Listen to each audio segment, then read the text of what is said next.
Mbote ni mbote zeno, itabanda chibubutu luna. Bonjour tout le monde, j'espère que vous allez tous bien. Hier, j'ai partagé une publication d'une page sur ma page. Et j'espérais que vous seriez nombreux, sinon quand même qu'il y aurait quelqu'un qui viendrait commenter pour dire ce qu'il en pensait. Mais il n'y a pas eu de réaction. Il y a eu 2 ou 3 likes, mais il n'y a pas eu de commentaires. Et la même publication, je l'ai reçue inbox, où il m'a été demandé de corriger ce que j'ai partagé, ce que j'avais partagé. Enfin, ce qui a été publié, que moi j'ai partagé. Donc on m'a demandé d'apporter des corrections. Donc c'est une série de photos. Hein, je ne sais pas combien de photos il y en a. Mais je vais commencer par la première. Pour éviter que la vidéo ne soit pas longue, je vais la faire en partie. Donc pour la première partie, je prends la première photo. J'ai pris note, j'ai noté ici. Donc je vais essayer d'apporter ma contribution sur ce qui a été dit, sur ce qui a été publié. Alors la première photo dit en français, tais-toi. En lari, kanga noa. Kanga noa. Là, je prononce bien, mais ce n'est pas ce qui a été écrit. Ce qui a été écrit, c'est Kanga Noa. Moi, je viens de dire Kanga Noa. Et sur la photo, c'est Kanga Noa. Puisque la personne traduit tais-toi en Kanga Noa, alors, pour commencer, le verbe se taire en lari, ce n'est pas Kanga. Le verbe se taire en lari, c'est kuta. Et kanga, c'est le verbe fermé en lari. D'accord? Comme je disais, j'ai pris note, donc je vais vous dire ici. Certes que kanga noa renvoie à tais-toi, mais ce n'est pas tais-toi. Tais-toi, c'est kuta. Enfin, quand je donne un ordre, c'est à l'impératif. Kuta, ça veut dire tais-toi.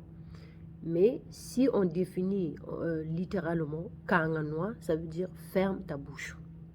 Ou encore fermer la bouche à l'infinitif. Mais ici, conjugué, donc on va dire à l'impératif, ça donne aussi kanga noa, ce qui veut dire tais-toi. Ce qui veut dire, pardon, ferme ta bouche. Même si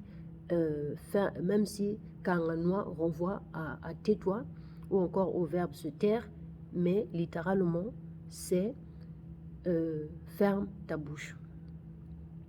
La deuxième chose que j'ai soulignée, c'est que la personne a accentué la dernière syllabe de kanga, donc kanga noa. Si on suit son schéma, où il a accentué, ça veut dire qu'il y a une faute sur la première syllabe, qui est ka. Sachant que c'est le verbe fermé, on traîne sur la première syllabe. La première syllabe donne ka. Donc ça va donner kanga. On traîne sur le ka, sur la première syllabe. Sur la première syllabe, on met l'accent circonflexe pour pouvoir traîner. Je vous rappelle que dans ma première leçon, je parlais de l'accent tonique.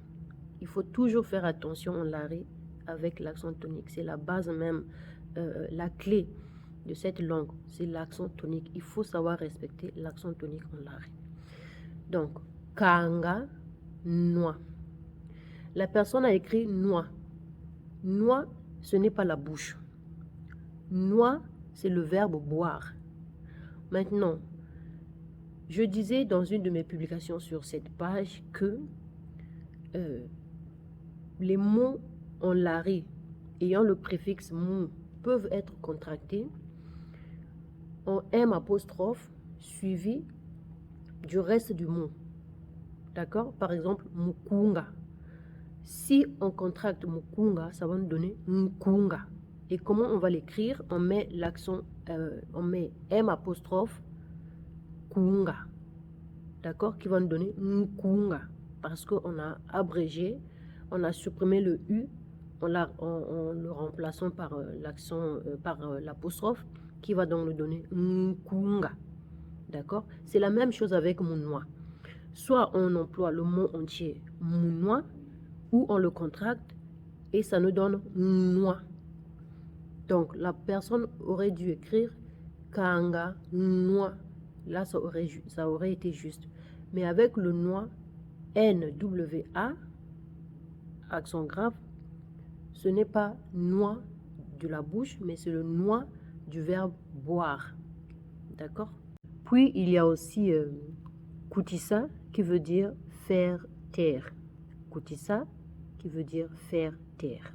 Merci de partager la publication. Merci de commenter. Hein. Ça fait toujours plaisir de voir. Quand vous commentez, moi aussi, je peux voir mes lacunes. Je peux voir là où j'ai trébuché et là où j'ai besoin de m'améliorer. Vous voyez? Donc, c'est le partage sur cette page. D'accord? Moi, je ne peux pas tout savoir. Je ne peux pas tout vous donner, tout vous montrer. Je sais que parmi vous, il y en a qui seraient mieux que moi, qui connaîtraient la langue mieux que moi. Mais quand vous commentez, vous m'apprenez aussi. Quand vous commentez, vous apportez un plus sur ce que je sais déjà. Hein? Donc, ayons l'esprit du partage. Partagez avec moi ce que vous connaissez en commentant. Partagez aussi les publications. Hein? Partagez beaucoup plus souvent pour permettre aux autres de découvrir la page, de découvrir ma chaîne YouTube. D'accord? Je fais de mon mieux. Et donc, j'ai besoin aussi d'un peu de force de votre part. OK? Merci beaucoup et je vous souhaite de passer une agréable journée. Ciao, ciao.